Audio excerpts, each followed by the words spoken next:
They gave me the posting because no one else wanted it. That is not cynicism. That is the straightforward accounting of how the Terran trade delegation came to be seated. On the 43rd day of the third compact session, in the observer gallery of the Star League Assembly. The gallery, mind you, the floor. While 12 senior species conducted the actual business of the known sectors from their tiered platforms below. We were observers. We had been observers for 11 years. The distinction mattered enormously to the Assembly, and not at all to us, though we had learned, over those 11 years, to let them believe otherwise. My name is Calder Oren. I was 44 years old when I took the posting and 55 when the session I am about to describe convened. Trade representative, grade 7, is the diplomatic equivalent of a middle manager with a good parking space and a modest operating budget that gets reviewed each fiscal cycle by someone who has never been to the posting and does not intend to visit.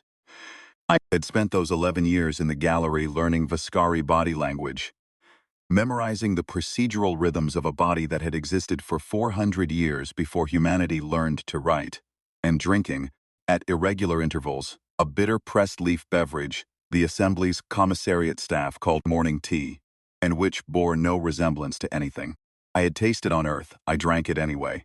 After 3 years, I stopped noticing the taste. After 7, I started looking forward to it. The posting had come to me by a method I have since observed repeated across several career trajectories in the Terran diplomatic service. A senior envoy slot on a newly established delegation to a body that had just classified Earth as a subordinate observer. Not quite a consolation prize, but close enough that the senior people were not competing for it. My name was near the top of the eligible list. I was available. I was fluent in 2 assembly-adjacent languages, serviceable in a third, and I had a working knowledge of assembly procedural law that I had developed, somewhat accidentally. A decade-long habit of reading the Assembly's published session transcripts in my off hours.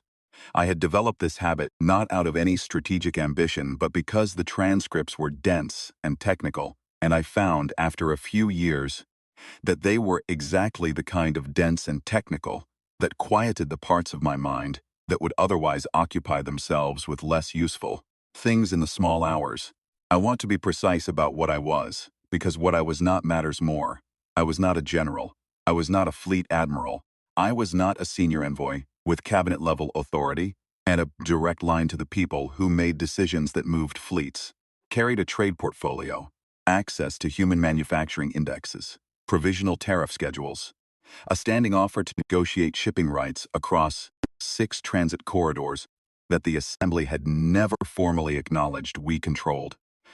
I was the mildest, most technically bounded form of human presence the Terran diplomatic service could have installed in that chamber, and I had been installed there precisely because the Assembly's Protocol Committee had 11 years prior classified Earth as a Category 3 developing civilization and demanded that any human presence in the Assembly complex be limited to the observer, gallery, and stripped of floor-speaking rights.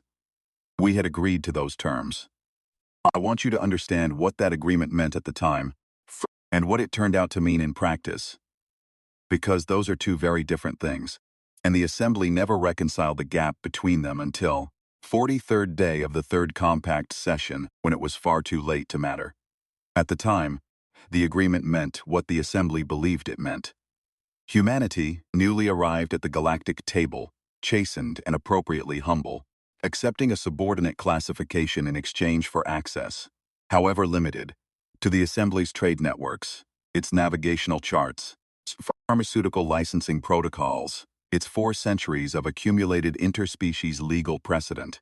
The Assembly's senior analyst, a Vascari elder named Rakanu, had written in the session notes that humanity's acceptance of observer status represented a practical acknowledgement of developmental asymmetry and a productive first step toward eventual associate membership, pending review. The review had been pending for 11 years. In practice, what the agreement meant was this. For 11 years, while the Assembly conducted its business on the floor below and noted our presence in the gallery the way a theater manager notes the presence of patron in the cheap seats. Humanity had been doing what humanity does when it is not being watched closely. We had been working. I was not privy to most of it. My portfolio was trade. I knew the manufacturing numbers because I worked with the manufacturing numbers. I knew the transit corridor data because negotiating transit corridor access was my function. I compiled quarterly reports, submitted them through the standard diplomatic channel, received acknowledgement receipts, and heard nothing further. In 11 years, no one from the coordinating committee ever contacted me to discuss the reports. They were filed. They accumulated. The assembly systems logged them as received and categorized them in whatever folder held the documentation from Category 3 Observer. Delegations where they were available to any archivist who wished to review them, and where I can say with confidence no archivist ever did. What I did not know, in any operational detail, was the shape of what existed behind those numbers, the infrastructure that produced them, the doctrine that governed it, the scale that made the numbers feel, in retrospect, the exposed tip of something whose body went a very long way down. I learned about the rest the same way the assembly did. Ticket. On the 43rd day of the third compact session, when the speaker called the floor to order and began reading from a document that had been placed the previous evening on every delegate's terminal without announcement, without cover letter, and without any identified sender, I had placed it there. That was my job that morning. But the document was not mine. Let me back up. Third compact session had been called to address what the Assembly's coordinating committee described as the persistent irregularity of Terran economic activity within the Assembly's recognized spheres of influence. That phrase, recognized spheres of influence, was doing a great deal of work. What it meant, stripped of procedural language, that human trade ships had been appearing in sectors the Assembly had allocated, under the Second Compact, to specific member species and conducting transactions that the Assembly had not cleared. Not illegal transactions, necessarily. The Assembly had no treaty authority over unrecognized species in unaffiliated space, but the transactions were economically significant. Significant enough that 3 member species had filed formal complaints with the coordinating committee over what they characterized as unfair competition. Unfair competition from a Category 3. Developing civilization in the Observer gallery. The session was meant to be a reprimand, possibly a formal sanction.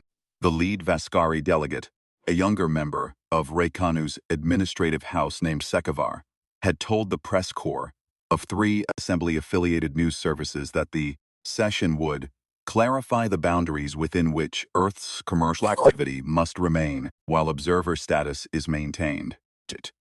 He had said it with the particular brand of careful condescension that the Vascari reserved for moments when they were being publicly generous, while privately delivering a rebuke.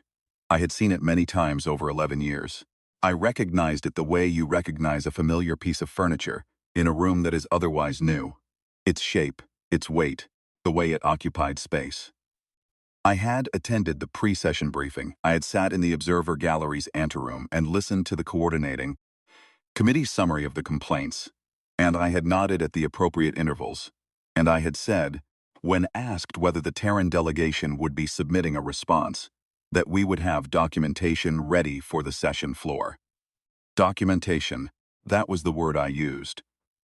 The 43rd day of the third compact session opened at the 6th hour by Assembly reckoning, when the light through the dome was the pale blue-white of early morning, and the chamber still smelled of the cleaning compound, the maintenance crews, used on the tiered seating.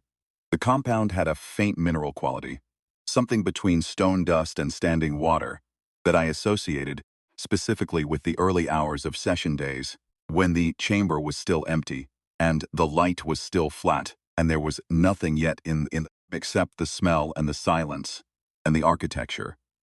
I was in the Observer Gallery early. I had been there since the 4th hour. Not because I had anything to do, but because I needed to be certain I was composed before anyone arrived, who might read the state of my composure and conclusions from it. I am good at composed. I had 11 years of practice in that gallery, watching things I could not respond to from a seat that could not speak.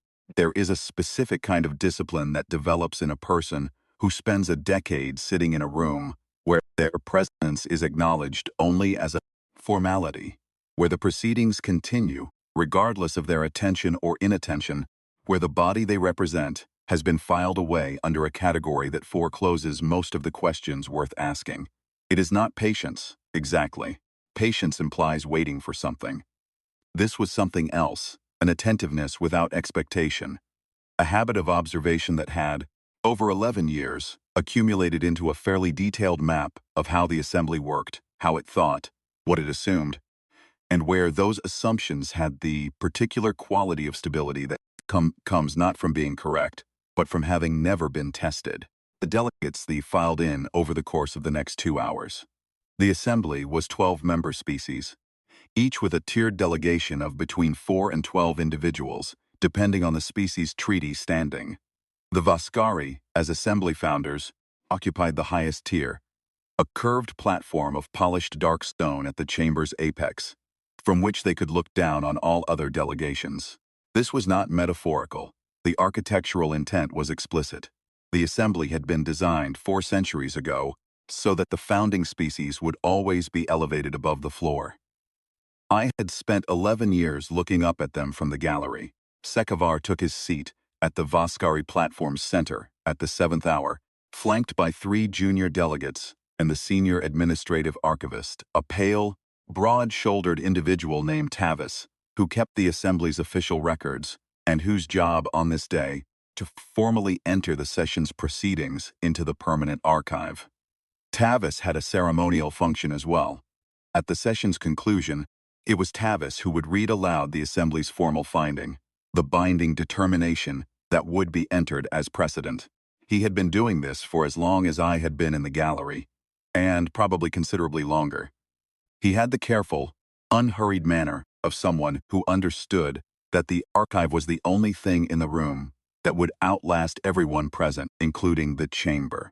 I watched Tavis settle into position and open the archival console. The session opened with the standard procedural readings, acknowledgement of quorum, confirmation of standing committees, review of outstanding business from the second session.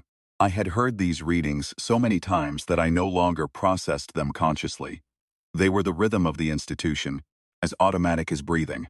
I had at some point in my 2nd or 3rd year begun to find them genuinely calming, the sound of a large, old machine conducting its own maintenance, confirming its own continuity, reassuring itself that it remained what it had always been.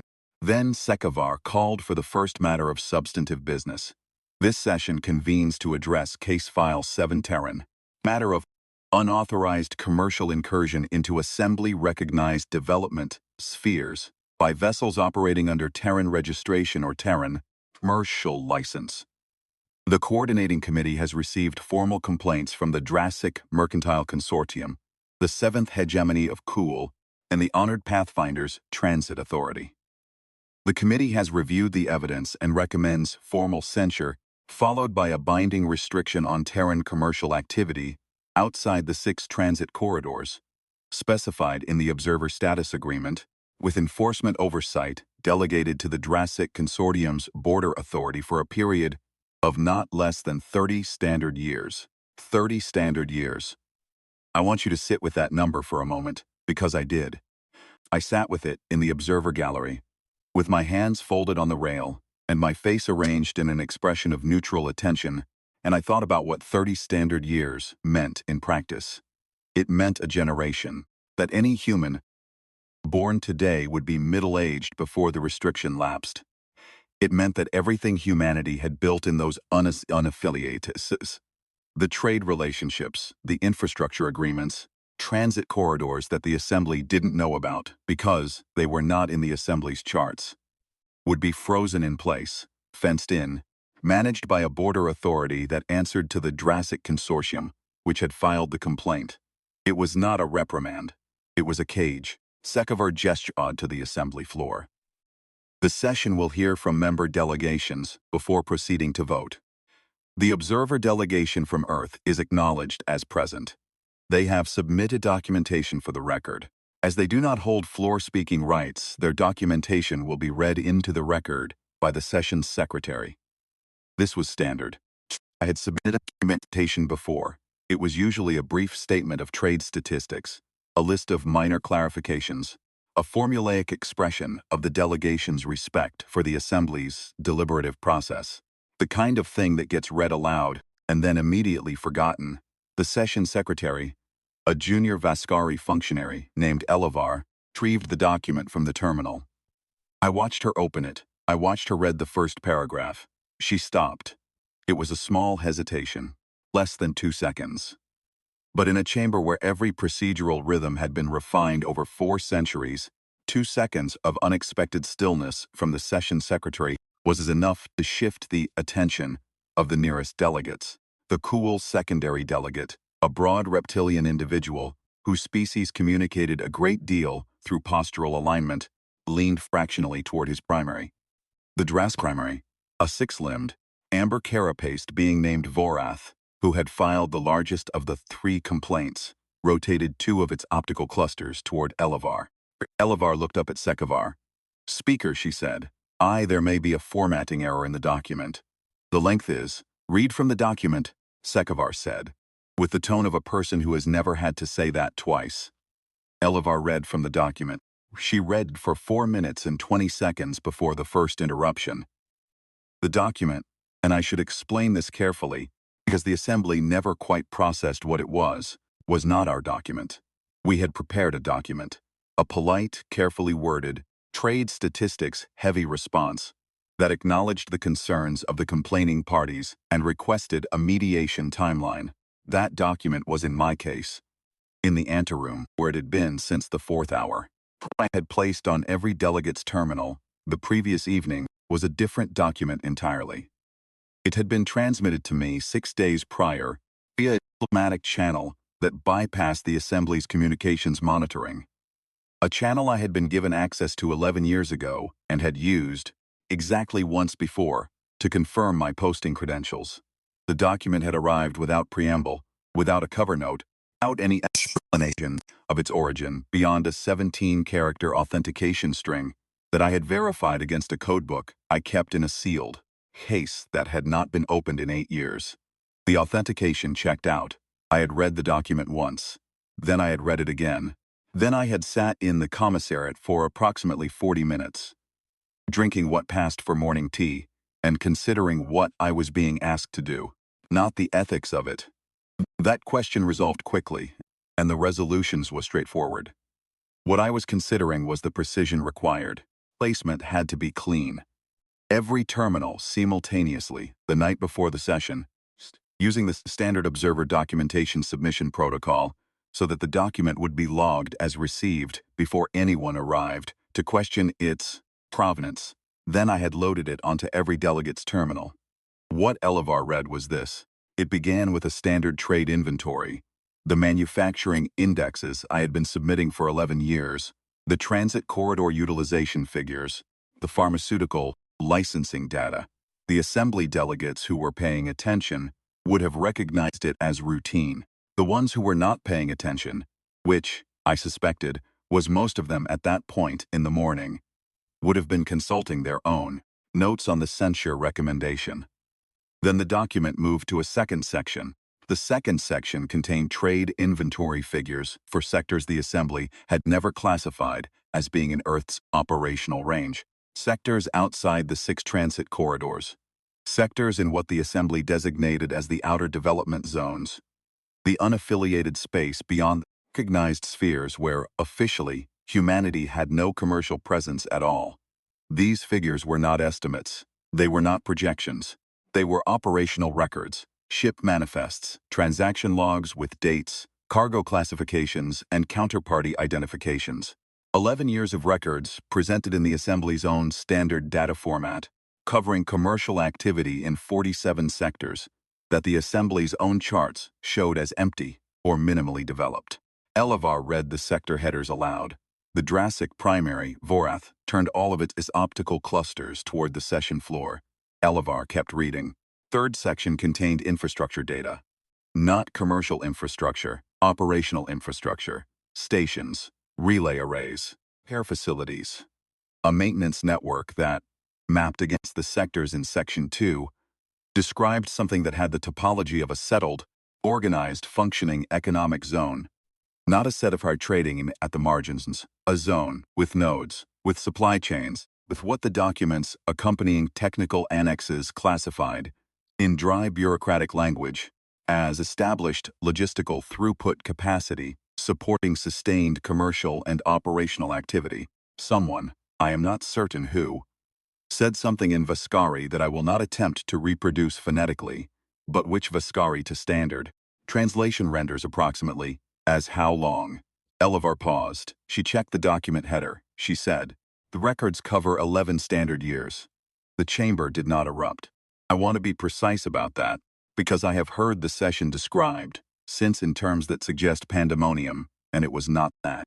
It was something quieter, and in its way, worse than pandemonium. It was the sound of a very large, very old, very confident institution absorbing something that did not fit any of its existing categories and trying in real time to find a framework that could hold it. The assembly had a category for everything. That was not an exaggeration or a figure of speech. It was a literal description of the archive. 400 years of session records, treaty documentation, species classification data, trade monitoring reports, development zone surveys, a category for every situation the assembly had encountered, and a procedure for each category, and a precedent for each procedure.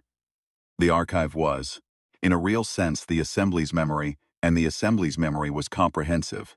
It did not have a category for this. Sekevar said, "Continue." Elevar continued. The fourth section was the one I had known would break the silence eventually. It was not infrastructure data or trade records.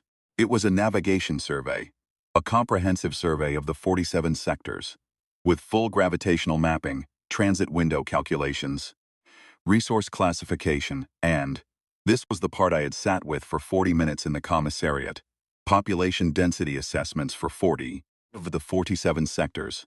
Not human population. The sectors were not settled by humans. They were settled in varying degrees by 8 separate non-member species. Species that were not affiliated with the assembly. Species that the assembly's own development charts classified as pre-contact or contact pending. Species that the assembly's expansion committee had, in several cases, pending active incorporation proposals for. Humanity had been trading with them for 11 years. Not just trading. The document made that clear. Section 4's appendices, and there were 23 appendices, contained something that I, reading the document alone in a closed room 6 days prior, had understood immediately, and which I suspected the assembly was only now beginning to understand. Treaty documentation. Not provisional, not preliminary, not a memorandum of understanding or a framework for future negotiation. Full bilateral treaties. Signed, ratified, in force. 8 treaties with 8 species the Assembly had been planning to incorporate. Species. Assembly's Expansion Committee had spent years preparing incorporation terms for, conducting preliminary contact surveys, drafting the standard associate member agreements that the Assembly used for new species entering the fold. Species that the Assembly had been approaching with the measured confidence of a body that had been doing this for 4 centuries and knew how it went. 8 species who, as of the date stamps on the ratified agreements, were already in treaty relationships with Earth, not with the Assembly. Earth. Sekevar said, "Stop." Elevar stopped. The chamber was quiet in the particular way that large spaces become quiet when everyone in them is trying to think at the same time. Sekevar said, "What is the document's classification?" Elevar said, "It is submitted as supplementary trade documentation, Speaker." Observer classification. That is not possible. I am reading from the submission header, Speaker. I watched Sekevar from the gallery. He was a young Vascari by his species standards, perhaps 60 standard years old. Put him in early middle age for a species whose council members occasionally lived past 200. He was considered one of the Assembly's rising voices. A pragmatist with a reputation for cutting through procedural delays and delivering outcomes efficiently. He had spent the previous 3 months preparing the censure case with a thoroughness that I had found, in the pre-session briefings I had attended, quietly impressive. He had the manner of someone who was accustomed to knowing the shape of a room before he entered it. He was staring at the document on his terminal as though it had changed species. The Drassic primary, Vorath, the silence from the commercial delegation's tier.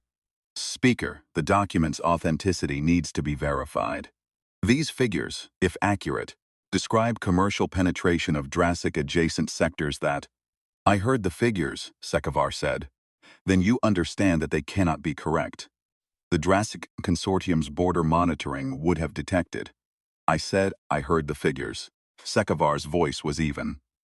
I had heard him use that particular evenness before. He used it when he was suppressing something. Archivist Tavis, pull the verification log on this document. Tavis, whose job was records, had been reviewing his console since Elevar stopped reading. He said, "The document's authentication is valid, Speaker.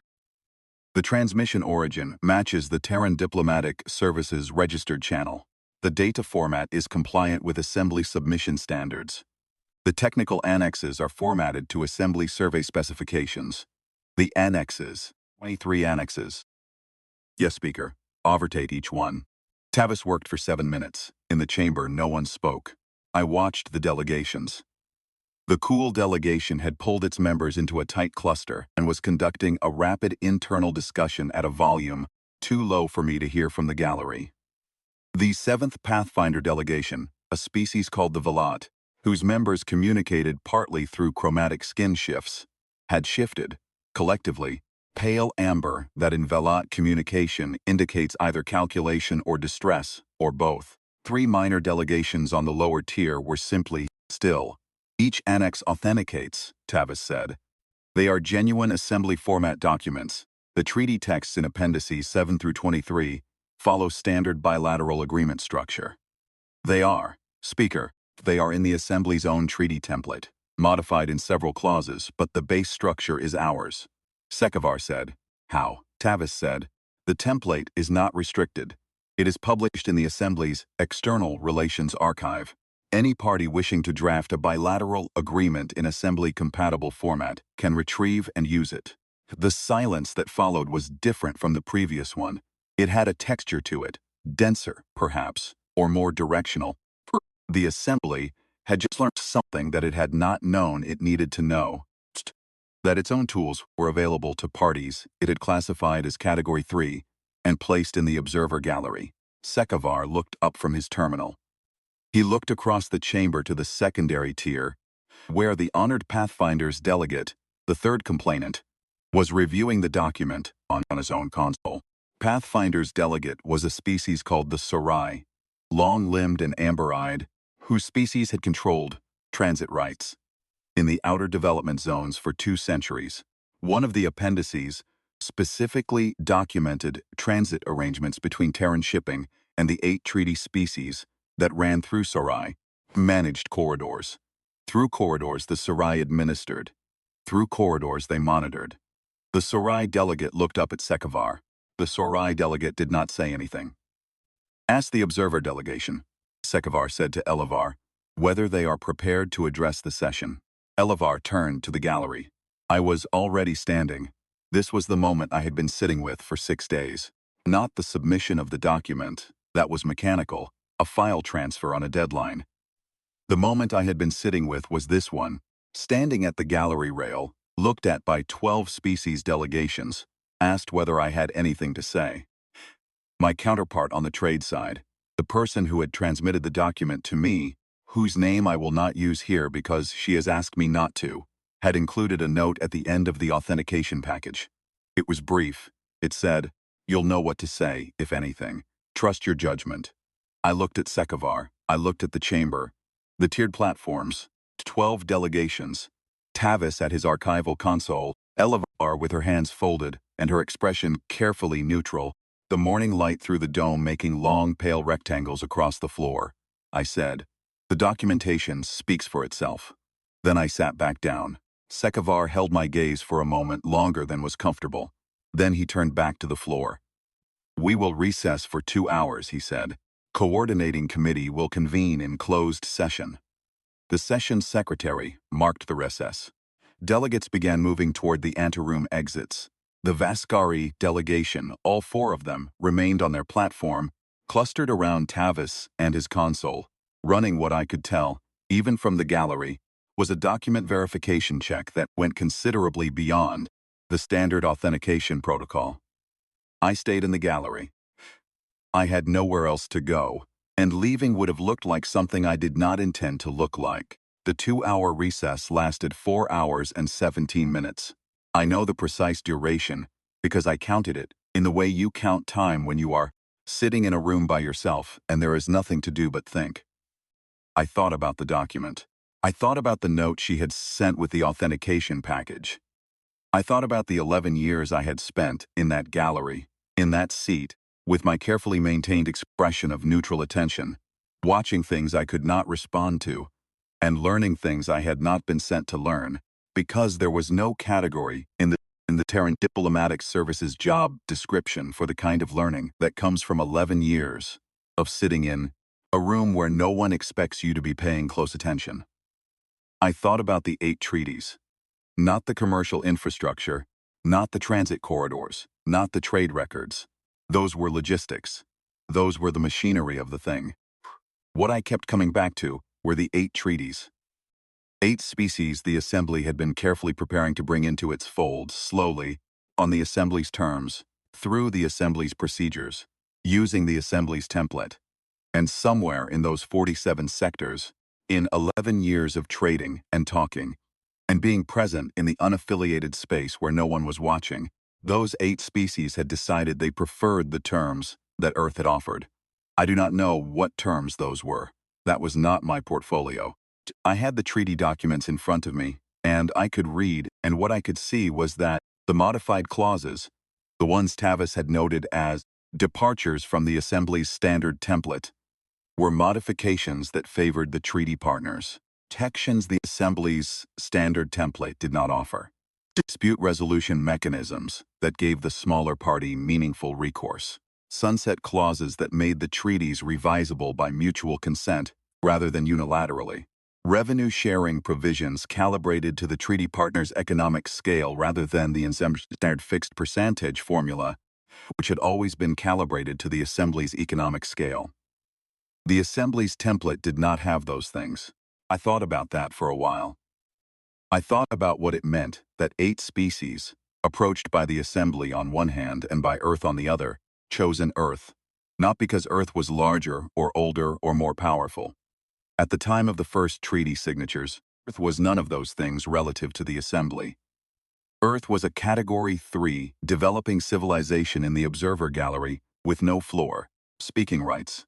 But Earth had been there, in the sectors, in the corridors, present in the unaffiliated space, year after year, ships and trade, and something that apparently looked enough like reliable partnership that 8 species had been willing to sign.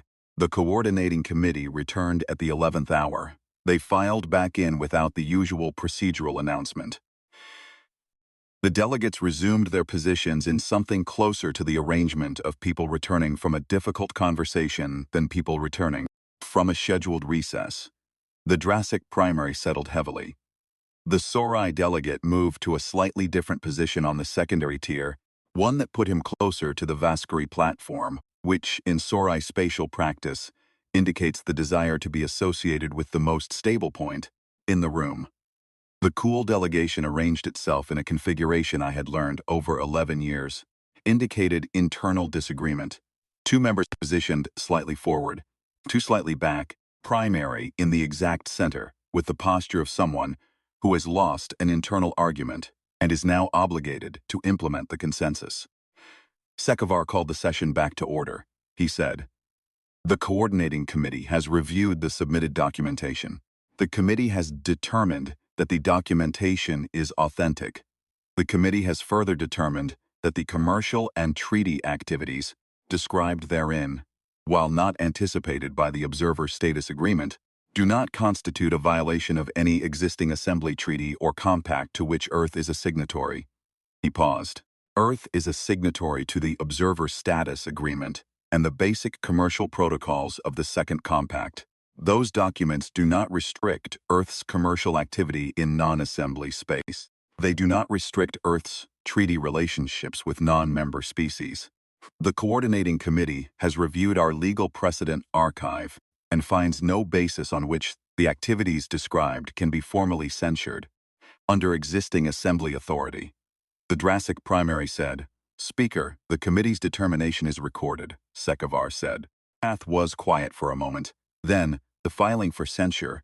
The filing is withdrawn. The committee lacks authority to proceed. Prath's optical clusters did something I had not seen before. A slow inward convergence that, in Drassic body language, I had always understood to indicate the reassessment of a fundamental assumption. It was the Drassic equivalent of a long pause. The transit corridors described in the documentation pass through sectors adjacent to Drassic managed space. The commercial volume described would have required. Archivist Tavis will enter the committee's determination in the permanent record, Sekevar said, in the same flat, even voice he had used to suppress himself 2 hours earlier, including all authenticated documentation submitted by the observer delegation. Tavis's hands moved over his console. I watched him enter it. I watched the entries populate across the display. 47 sectors, 8 treaties, 23 technical annexes, 11 years of commercial records. Entering the Assembly's permanent archive as a matter of established record rather than a matter under investigation. The archive received it the way it received everything, without comment, without evaluation, as simple documented fact.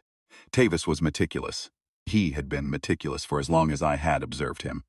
He entered each section in sequence, verified the authentication codes against his own independent verification, and then confirmed the entries as finalized.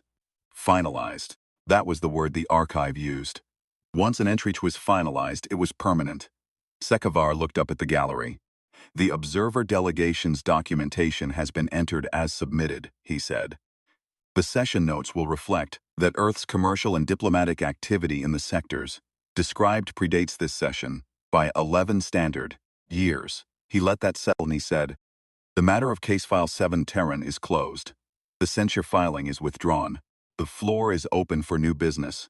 No one spoke for what felt, in the gallery, like a very long time. The Velat delegation had shifted to a color I did not have a reference for.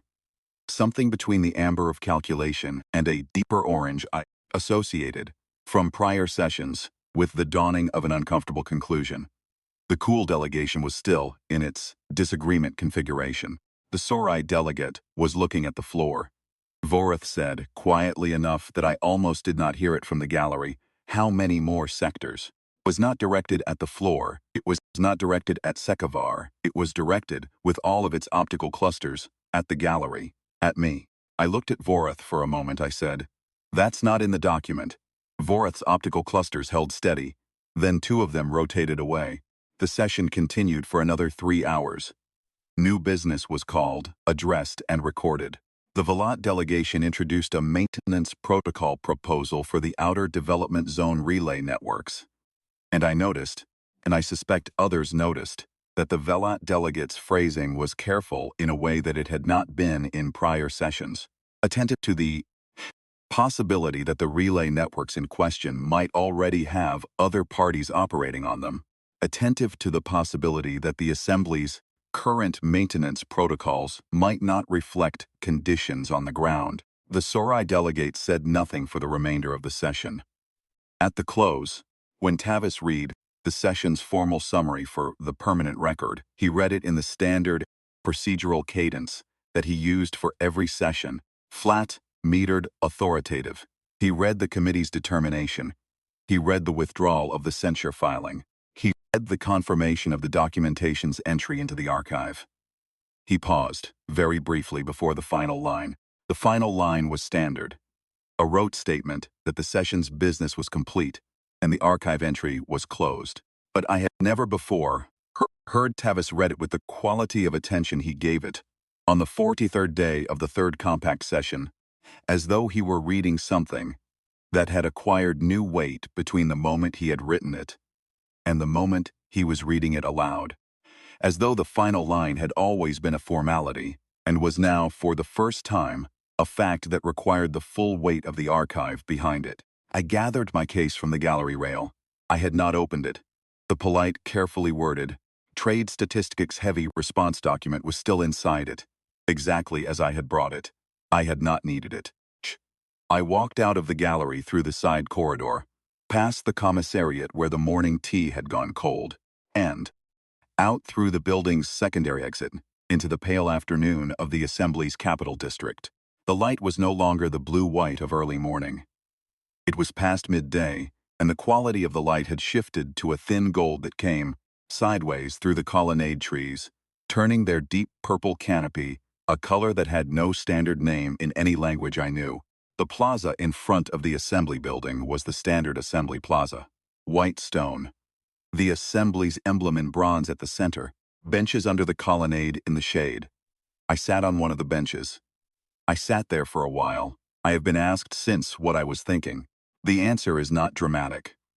I was thinking about the note she had sent with the authentication package. You'll learn what to say, if anything. Sheer judgment, I had said one sentence. 5 words. The documentation speaks for itself. I think about that sentence sometimes. 5 words to close an 11-year chapter. 5 words standing in for everything I might have said. The 11 years in the gallery, the morning tea, the accumulated weight of sitting in a seat with no voice while a body I had been told to observe, condescended and categorized and scheduled Earth for 30 standard years of containment. The specific weariness that comes not from overwork but from being systematically underestimated for so long that you begin to understand, with a precision that only patience can develop, exactly what was underestimated and by exactly how much. 5 words and the document doing the work. I sent her a message that afternoon. 3 words, it's in the archive. She sent back 2. Good work. That was the extent of our debrief. I want to be honest about something, because I have heard the session described since in terms that suggest a victory, a decisive, triumphant moment when the Assembly was revealed and humanity rose. That framing is not wrong, exactly, but it is incomplete in a way that I find, now, worth correcting. What happened on the 43rd day of the third compact session was not a confrontation. We did not march into the chamber and announce ourselves.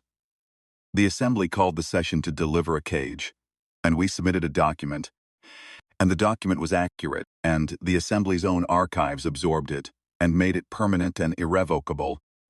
The censure filing was withdrawn because it had no legal basis, and the 8 treaties are in the permanent record, trained, and the commercial activity in 47 sectors is in the permanent record, and no amount of reassessment or reorganization by the coordinating committee can remove any of it, cause Tavis entered it with the authority of the session and the authority of the archive, and those 2 things, in the Assembly's 400-year institutional framework, are the nearest thing to permanent that the known sectors possess. We did not defeat the Assembly. We had simply been somewhere they were not watching, doing work they had not categorized. For 11 years, and the document described what that work had produced, and the Assembly's archive received it the way it received everything. Without prejudice, without editorialization, as simple fact. The archive did not care what category the observer delegation occupied in the protocol committee's classification system. It received authenticated documentation, and it entered it, and it sealed it, and it filed it in the permanent record alongside 400 years of everything else. The archive had a file for everything. It had one for this now too. What I think about most often is the moment when Tavis read the final line with that quality of attention. I think he understood something in that moment that the rest of the chamber was still processing. I think he understood because his job was records, and records were his native language. And he had been entering things into the archive for long enough to understand what it meant when something new entered it. That what had entered the archive that morning was not just 11 years of trade data and 8 treaties and 47 sector surveys. It was a baseline, a starting point for the permanent records account of what Earth was as of the 43rd day of the third compact session, everything before it. The Category 3 classification, the Observer Status Agreement, the 11 years of gallery seats and no speaking rights, was also in the archive, and would remain in the archive, but it was now preceded by something. By a revised understanding that the archive absorbed and held and would carry forward into every future session, every future review, every future negotiation. Tavis knew what he was entering. He was entering a correction. Following session, the 44th, called 6 months later, opened with a motion from the Expansion Committee to revise the Assembly's non-member species contact protocols. The revision was substantial. It introduced new procedures for sectors outside the recognized spheres, new notification requirements, new timelines for preliminary contact before associate membership terms could be offered. The motion passed unanimously. The VELAT delegation introduced an addendum specifying that existing bilateral agreements between non-member species and any third party would be acknowledged as valid prior to the commencement of any assembly incorporation process. That addendum passed unanimously as well. I was in the gallery for both votes. In my observer seat, without speaking rights, with my case on the rail and my expression arranged in neutral attention. The Sorai delegate, whose species had controlled transit rights in the outer development zones for 2 centuries, voted yes on the addendum without looking at the gallery. I noted it. I noted the VELAT delegate's careful phrasing. I noted Tavis, at his archival console, entering the votes into the permanent record with the same flat efficiency he brought to every session. And I thought, watching his hands on the console, that he was the most honest person in the room, and possibly the most dangerous, in the specific way that a person who keeps accurate records is dangerous to the version of events that requires inaccurate ones. Then I noted something I had not expected to note that day. Sekevar, at the close of the session, looking up at the gallery before Tavis read the final summary, not looking at me specifically, looking at the gallery, at the seat, at the position, as though he were accounting for something in the room's geometry that had not required accounting for before and was now a permanent feature of the floor plan. He held the look for perhaps 3 seconds. Then he nodded, the small, economical nod of a person confirming a calculation, and turned back to the floor. Tavis read the summary. The archive received it. I gathered my case and walked out into the afternoon, where the colonnade trees were shedding their first fleece leaves in the early turn of the season, and the light through the plaza was the particular pale gold of a day that had been longer than expected, and was only now finishing what it had started.